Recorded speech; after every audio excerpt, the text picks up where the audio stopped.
ये जो पश्चिम बंगाल है ना, यहाँ पर जो तृणमूल कांग्रेस राज कर रही है, ये तो पश्चिम बंगाल को पूरा खोखला कर दिया है एकदम। यहाँ पे जो महिला की अवस्था है, सुरक्षा है, वो तो बिल्कुल भी नहीं है।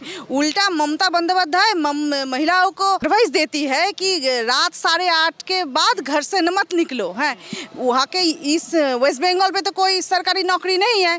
यहाँ का तो जो नौकरी है वो तो नेताओं में पैसे लेकर बांट दिया जाता है, बेच दिया जाता है। नौकरी को तो सरकारी नौकरी तो नहीं है, तो हर महिला को प्राइवेट कंपनी में काम करना पड़ता है। रात को प्राइवेट कंपनी में काम करने के बाद रात को घर लौटना पड़ता है। तब ममता बंदोपाध्याय कहती है 8:30 के बाद बाहर निकलोगी तो हम सुरक्षा नहीं दे पाएंगे। ये कैसी हमारी चीफ मिनिस्टर है जो एक महिला होकर महिला को सुरक्षा नहीं दे पा रहा है?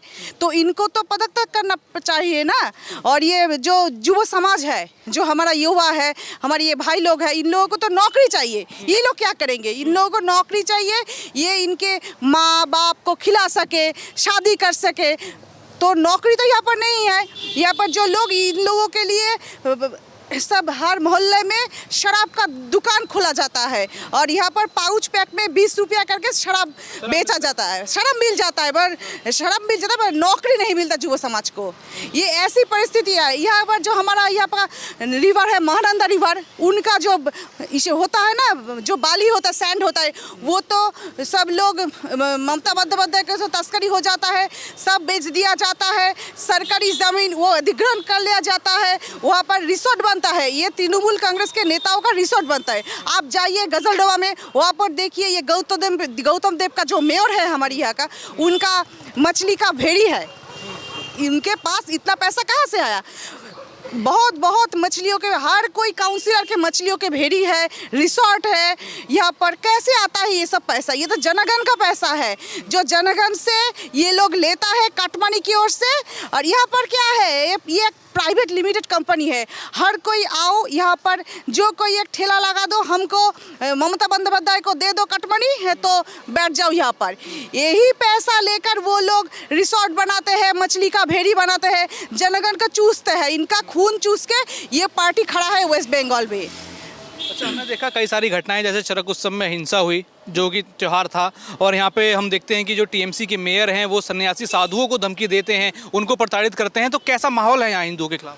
हमने तो देखा साधु लोग पीटते हैं। कलकत्ता में हमने देखा है, साधु लोग जब विरोधिता करते हैं तो रैली होता है, उनमें साधु लोगों को पुलिस देकर मरवाया जाता है, पीटा जाता है। ये कैसा परिस्थिति है?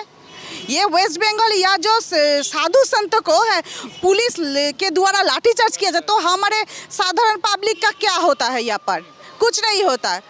जैसे जो बड़े बड़े महोत्सव में हिंसा होती है, हिंदू त्योहारों में हिंसा होती है, पुलिस उस समय क्या कर रही होती है? पुलिस चुपचाप खड़ी रहती है, क्योंकि उनका सीएम उनको ऑर्डर दिया है ना चुपचाप खड़े रहने के लिए।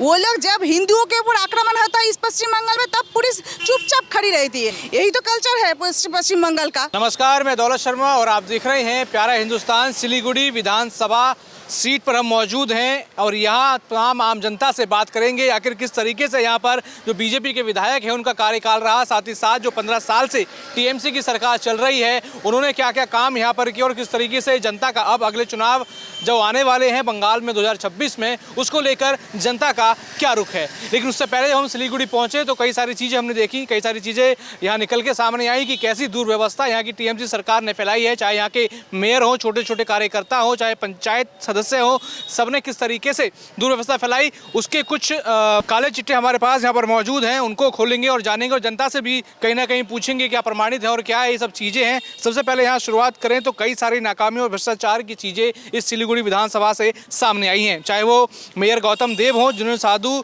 और सन्यासियों को धमकी देने का आरोप लगाया और पूरे इलाके में अहिंसुता का एक पूरा मामला फैलाया, साथ ही साथ भ्रष्टाचार के आरोप हैं। चाहे वो राजन सरकार हो जिन पर 1500 करोड़ रुपए जमा करने का आरोप था, और गौतम देव जो कि यहाँ के मेयर हैं उन पर भी 21 करोड़ का हाउसिंग स्कैम है। साथ ही साथ पब्लिक ज़मीन का पूरी तरीके से दुरुपयोग किया जा रहा है। ट्रांसपोर्ट कॉम्प्लेक्स की ज़मीन पर हिमालयन गेटवे होटल चलने का एक बड़ा आरोप है। 2025 का चरक उत्सव यहाँ पर हुआ, उस समय कानून व्यवस्था पूरी तरीके से फेल रही, लोग दहशत में रहे और उस समय हिंसा देखने को मिली। यहाँ की सड़कों की बात करें, जो हमने खुद भी अनुभव किया, जगह जगह हम बंगाल में घूम रहे हैं तो यहाँ की सड़कें पूरी तरीके से ख़राब हैं। यहाँ पर कई सारे बाहर से यात्री घूमने आते हैं, वो काफ़ी ज़्यादा परेशान हैं, छात्र इन सब चीज़ों को लेकर परेशान हैं। बात करें स्वास्थ्य सेवाओं की, तो बंगाल में एक पैटर्न देखा गया है कि स्वास्थ्य सेवा बंगाल के हर एक विधानसभा की, हर एक जिले की पूरी तरीके से चरमराई हुई है। जहाँ इलाज में देरी होती है, अधिक चार्ज लोगों से लिया जाता है और वहाँ पर दूषित पानी मिलता है। साथ ही साथ लोकतंत्र पर बड़ी चोट। जो भी पूरा इंडिया अलायंस और बात करें ममता बनर्जी टीएमसी की, यहाँ बात संविधान की करते हैं, ना जाने किन किन चीज़ों की बात करते हैं, लेकिन यहीं किस तरीके से लोकतंत्र पर चोट पहुंची उसकी बात करें तो पार्षद को हटाने और पूर्व एमआईसी दिलीप बर्मन को एसएमसी मीटिंग से बाहर करने का आरोप है और पूरे इलीगल तरीके से ये सब काम काज यहाँ पर किए गए। तमाम मुद्दे हैं, चाहे महिला से जुड़े हों, स्वास्थ्य से जुड़े हों, चाहे अन्य और भी प्रकाशनाएं हों, अब इनमें प्रकाश डालते हैं और यहाँ की आम जनता से बात करते हैं वो इन सब मुद्दों पर क्या कहते हैं। सोच रहे हैं इस बार युवा, क्या युवाओं के लिए कोई रोजगार की व्यवस्था ममता सरकार ने करी है? कभी नहीं है। जब से 2011 से सरकार बनी ममता बनर्जी की, हम लोग के लिए कोई रोजगार नहीं है। अस्पताल, हम लोग का खेलने तक का जगह आज तक ममता सरकार कभी इसको लेके कभी बात नहीं की है। शुरू माने हमेशा से ये सरकार दबाने की राजनीति की है। माने हर विषय को दबा दिया जाता है। यहाँ पे किसी अगर कोई रोजगार मांगते हैं तो उनको मारा जाता है, उनको बोलता है आप लोग विरोध मत कीजिए, आप लोग का कोई हक नहीं है विरोध करने का। तो हम ममता बनर्जी सरकार से यही पूछना चाहते हैं कि अगर आपको किसी ने वोट दिया है तो अपना वो अधिकार मांग रही है आपसे, तो आप वो अधिकार देने में विफल है तो आप अपना पद त्याग कर दीजिए। ये सरकार तब कोई काम का नहीं है। इसका मतलब जब हमको सुरक्षा सुविधा ही नहीं दे सकती है सरकार, तो ये सरकार कोई काम की नहीं है। वैसे क्या लगता है, यहाँ हमने देखा करोड़ों का घोटाला इस विधानसभा में हुआ, उनके मेयर शामिल थे, उनके अंचल के लोग यहाँ शामिल थे, कई सारे घोटाले हुए, तो क्या लगता है इन घोटालों के चक्कर में किस तरीके से बंगाल की स्थिति है? देखिए, घोटाले तो आप लोग जानते हैं। पार्थ चैटर्जी से 200 करोड़ जैसा नोट बरामद हुआ। आज उनको कोई सरकारी विभाग का दायित्व तो आज मिला है, जहाँ तक हम आज देखें मीडिया के माध्यम से। और ये सरकारी हिंदू विरोधी भी है। हिंदुओं का कोई भी कार्यक्रम होता है या हिंदू अपना बात हक रखता है तो उन पे लाठीचार्ज करवाया जाता है। ममता बनर्जी तो खुद जय महाकाल के नारे लगा रही हैं, सरकारी फंड से मंदिर बनवा रही हैं। देखिए, जय महाकाल का नारा हम भी लोग लगाते हैं।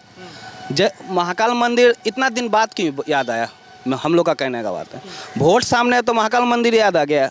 जब हुमायूं कबीर ने बोला था कि सब हिंदुओं को भागीरथी नदी में बहा देंगे, तो उस टाइम तक ममता बनर्जी कोई प्रतिक्रिया नहीं आया। तो अब महाकाल मंदिर बना के क्या साबित करना चाहिए? आपका साइनी घोष, हम लोग का जो भोलेनाथ है, उनका शिवलिंग में असभ्य जो चीज़ है उससे जोड़ के उसको प्रकाशित करती है। इस पे भी ममता बनर्जी का कुछ कहना नहीं है।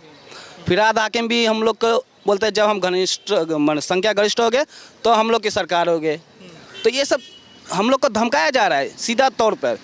तो हम लोग यहाँ पर सुरक्षित नहीं है बंगाल में। तो क्या लग रहा है इस बार बंगाल में बदलाव होगा? बड़ा बदलाव जरूरी है, बदलाव होगा चाहे जो हो जाए, क्योंकि सर यहाँ का नौजवान रोजगार चाहता है, यहाँ का नौजवान शिक्षा चाहता है, यहाँ का नौजवान सुरक्षा चाहता है। महिला यहाँ का असुरक्षित है, तो उनका सुरक्षा के लिए इस सरकार को बदलना ही पड़ेगा। सरकार को बदलना ही पड़ेगा। क्या नाम आपका? जी, मेरा नाम राजा पासवान है। क्या लग रहा है इस बार जो युवा हैं बंगाल के, क्या सोच रहे हैं? इस बार सारे युवा सोच रहे हैं इस बार परिवर्तन होगा। परिवर्तन होना और होना ही चाहिए। बंगाल में ना ही नौकरी है, ना ही महिला सुरक्षित है, और सबसे ज़्यादा हिंदू सुरक्षित नहीं है बंगाल में। क्यों हर बार हर पूजा पर्व में देखा जाता है, रामनवमी होता है पथराव होता है। क्यों होता है? दुर्गा पूजा में पथराव होता है। कोई कहीं मंदिर बन रहा होगा वहाँ पे पथराव होता है, जहाँ पे ये वहाँ पे हिंदू सुरक्षित नहीं है। तो देख रहे हैं टीएमसी के नेता साधुओं को, भिक्षुओं को, उनको परेशान करते हैं खुद। हाँ, तो करेंगे। वो लोग एक तरफा राजनीति करते हैं ना। कुछ वरिष्ठ संख्या को खुश करने के लिए ये लोग हिंदू पे आक्रमण किया जाता है हर बार। टीएमसी के हर नेता भ्रष्टाचारी है और हिंदू के प्रति उल्टा पुल्टा टिप्पणी भी करती है। और जैसे वो साइनी घोष के बारे में बोला गया, उस हमारे आराध्य शिवलिंग के ऊपर अपरजनक वो पोस्ट किए थे, और टीएमसी सरकार आज तक उन लोगों पे कोई एक्शन नहीं लिया। उल्टा उन लोग को प्रोत्साहित करके ये प्रमोशन किया जाता है हर बार। अच्छा, ममता बनर्जी तो खुद नारे लगा रही हैं जय महाकाल, और सरकारी फंड से मंदिर बनवाने का ऐलान कर देती हैं। ये सारी जो होता है ना, ये ढोंगीपन है। इतना साल से वो हिंदू को बार बार मतलब अपमानी करते आए हैं। और अभी इलेक्शन के समय ही क्यों महाकाल मंदिर 10 साल वो सीएम रही है, तब तक कहाँ था? एक भी हिंदू कुछ किया नहीं। जब वोट आया तो वो हिंदू को अपने प्रति आकर्षित करने के लिए ये सब राजनीति का खेल रही है। क्या नाम है आपका? মনতোষ সরকার। क्या लग रहा है माहौल क्या है इस बार? মহল তো দেখুন বেশি তো বলা যায় না, মহল যেটা চলছে এখন আমাদের পশ্চিমবাংলাতে বা শিলিগুড়ি শহরে বা আশেপাশে পুরো শহরে মহল এখন অনেকটাই মনে করেন বদলে গেছে।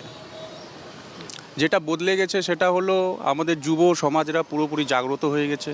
জাগ্রত হওয়ার মধ্যে আমাদের শিলিগুড়িতে বা পশ্চিমবাংলা থেকে শুরু করে যত জায়গায় রয়েছে সব জায়গাতে স্ক্যাম চলছে। আপনার গরু পাচার থেকে শুরু করে, কয়লা পাচার থেকে শুরু করে, শিক্ষা পাচার থেকে শুরু করে, স্বাস্থ্য ব্যবস্থা থেকে শুরু করে সব জায়গায় আপনি দেখুন 26,000 চাকরি चले गलो। 26,000 चाकरी, हाँ सरकारी नौकरी चली गई।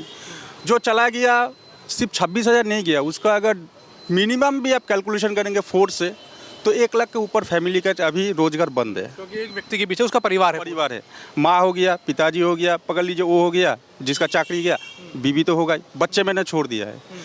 अगर 4 से मल्टीप्लाई करेंगे तो 1 लाख के ऊपर चला गया है। ठीक है, ये हो गया स्कैम। अभी हम लोग का सिलीगुड़ी में आके बोल रहे हैं महाकाल मंदिर बनाएगा। अच्छा बात है, महाकाल मंदिर बनना चाहिए, राम मंदिर भी बनना चाहिए, सब कुछ बनना चाहिए, लेकिन महाकाल मंदिर इतना लेट से क्यों बनेगा? आगे बनाइए यार। आप हिंदू है तो हिंदू के लिए कुछ करो।